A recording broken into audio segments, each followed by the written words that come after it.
I had never seen. I was going to take some pictures, but I didn't dare roll down the window. I'd never seen so many bees in all my life. Bees, about 8 million of them, are looking for a new home. Maybe 16 million others are back in custody after a wreck on the freeway in St. George. Good evening.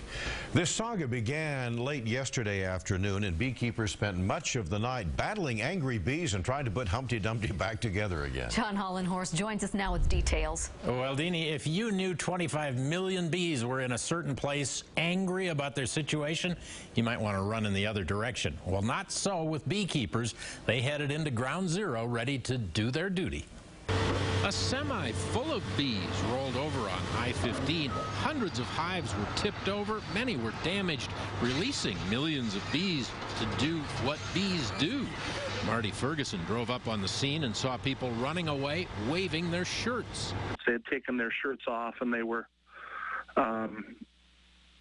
just hitting themselves on the head and the body, trying to keep something away. Bee people converged on the scene, around 20 beekeepers dealing with millions of upset passengers from the truck. They'll get a little agitated when, when their home gets disturbed, and so that was the part of the problem, is they were agitated. Washington County Bee Inspector Casey Lofthouse was personally stung at least 15 times. A lot of the beekeepers sustained stings.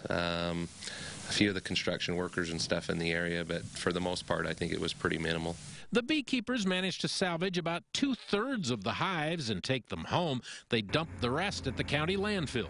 You know, I think the real story comes out with the local beekeepers really rallying together and getting down there and do what they could to mitigate the owner's losses. The owner at a South Dakota honey farm plans to come to Utah to recover what's left of his herd. He's promised to compensate the local beekeepers for their time. Meanwhile, as everyone calms down, we all should take a moment to recognize that bees are not our enemies. They are our friends. You know, bees are beneficial insect. They pollinate millions of dollars worth of crops each year. The truck driver had minor injuries, and in the resulting traffic jam, there were also injuries in a rear-end accident. Damages for the bee's owner estimated to be about $1 million. Back to you. All right, John, thanks.